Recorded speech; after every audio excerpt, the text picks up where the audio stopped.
Hello, good sir. Could you give me a bucket of milk, please? Of course! A bucket of milk for the goose tip. Here you go.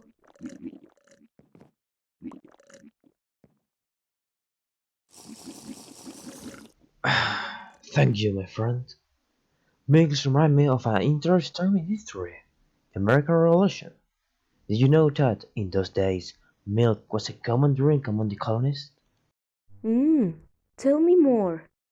It turns out that in that time the colonists were at the odds with the British taxes, especially the tea tax. They wanted to show their rejection to the British authority.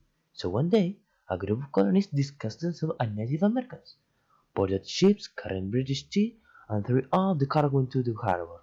It was a brave act of protest that set the path to America to independence. That sounds brave and bold. And how did it end? The Boston Tea Party triggered a series of events that led to the War of Independence and ultimately the creation of the United States as we know it today. It was a reminder of how a simple act of protest can have a lasting impact on history. And so, with the discovery of America, a new chapter in history began. The quest for wealth and territory unleashed centuries of conflict and rivals among European powers. But did you know that there was one territory in particular that generated an interest conflict? Let me tell you.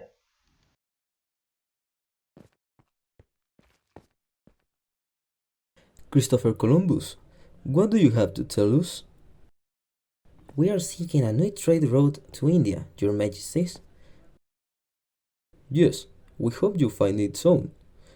But, Your Majesties, there's something you should know. There's another continent out there, and it's abundant in riches. Oh, that sounds more interesting.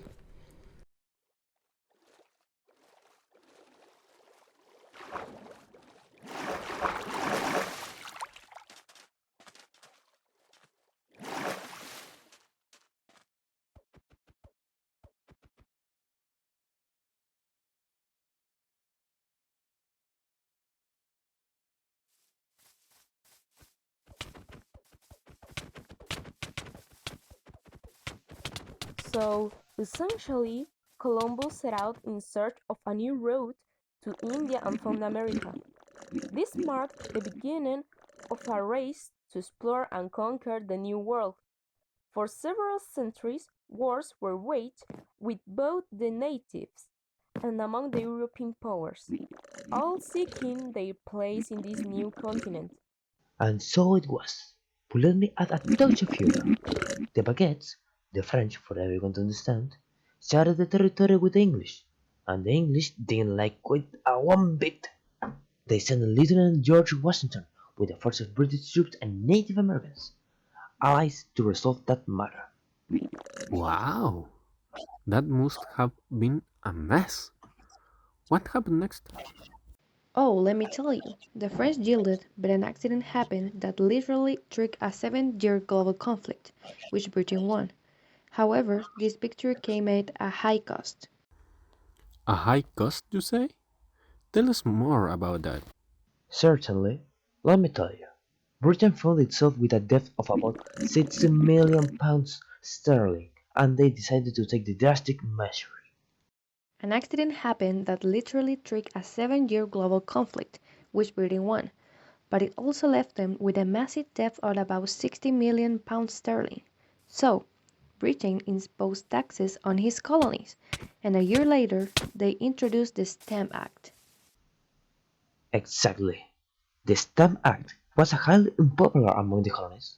This law imposed taxes on various documents and printed materials in the colonies, such as newspapers, licenses, and legal documents, stamping them with a fiscal seal that had to be purchased. Wow, that must have caused a lot of discontent. It did. Indeed, colonists began to protest because they were being taxed through the British Parliament, but they had no representation in that Parliament to influence those decisions. So, Britain was forced to repeal the Stamp Act, but they still had debt, so in 1766 they imposed other taxes on Americans through import duties. Exactly, and that only makes things worse. The affected cities, like Boston and Massachusetts, were under direct British control, which only increased the anger and tension between American colonies and the British. The other colonies also grew uneasy, fearing that they would be next, so they gathered to seek a solution. They asked Britain to stop, but they were told no, which led them to prepare for the start of the American Revolution, stockpiling arms and ammunition. Ooh, that must have been a really tense time. It was, indeed. And finally, the conflict erupted when General Thomas Gage ordered 700 British troops to destroy Dawes Warehouse in Concord in the middle of the night.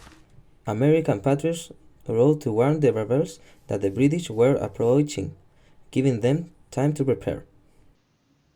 And that famous shot heard around the world marked the beginning of the American Civil War of Independence. The rebels were outnumbered and had to retreat to Concord, but the British also had to retreat when they outnumbered by the rebels during the withdrawal.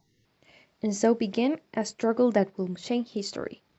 The British burned cities like Falmouth, Massachusetts, and Norfolk, Virginia, citing previous anti-British incidents and excuses. Exactly. The French and Spanish started sending supplies to the rebel cause. Meanwhile, in the colonies, small battles were fought, like Benedict Arnold's attempt to invade Canada. That war must have been a real challenge. And all of this is just the beginning of the American Revolution.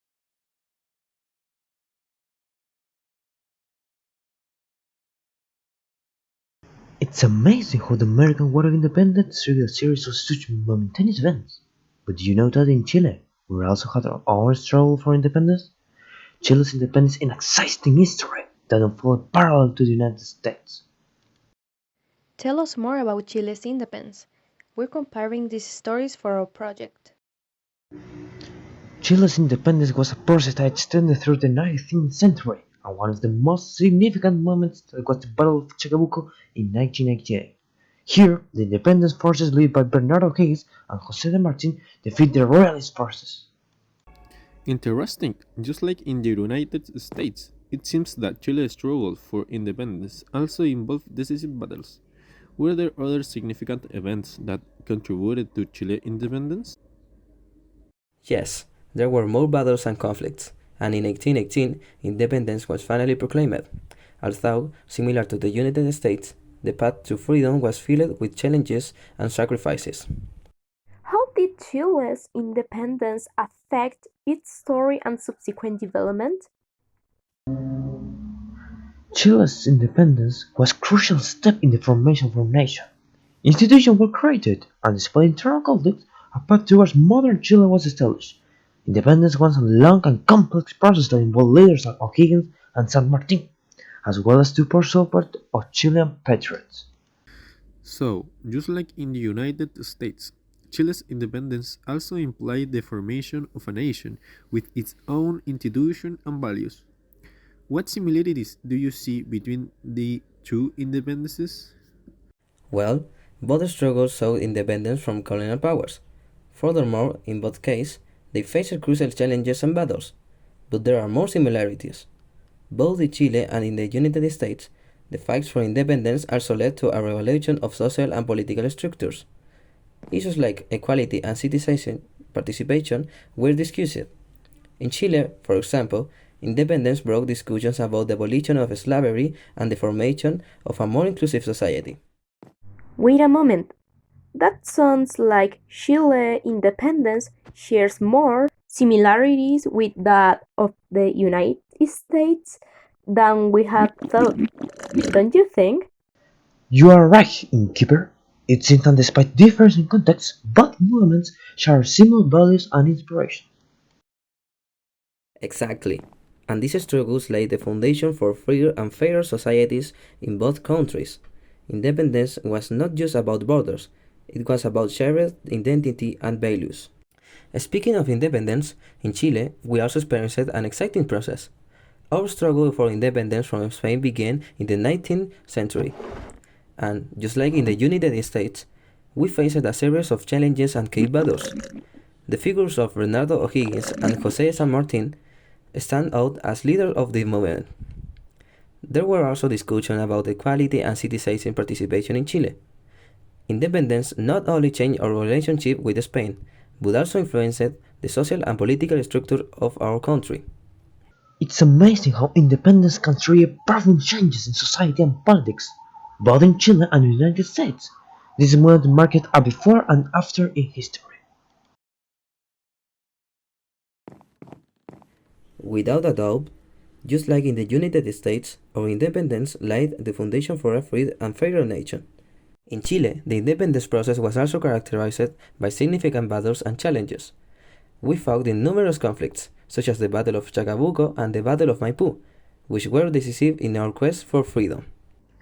Wow, it sounds like a brave struggle. In the United States, there were battles like the Battle of Saratoga that were also crucial for our independence.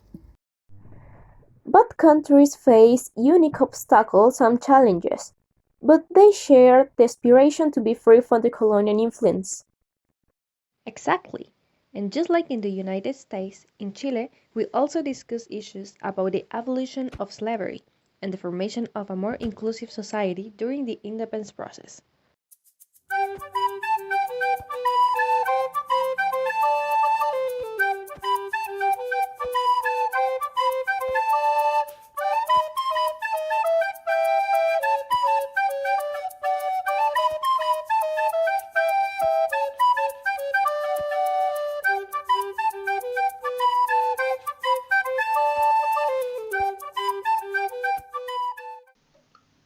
On the other hand, in Chile, there were crucial moments in our independence as well.